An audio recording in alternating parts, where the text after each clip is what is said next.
Today, guys, I'm going to show you our garden. And I'm sorry for the hiccups. I'm actually getting sick, but I'm just not allowed to show my face. So let me just see. And this is my banana tree. And I'll also show you a special version. Let's just pause the video. If you have good eyesight, you could see a red oak banana tree. Look closely.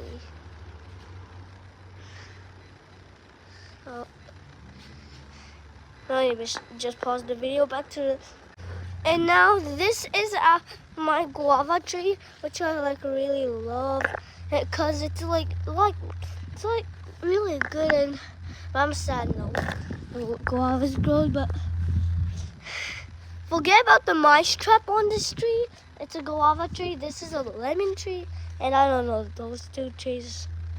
But I also don't remember what these two are. And this is the avocado tree.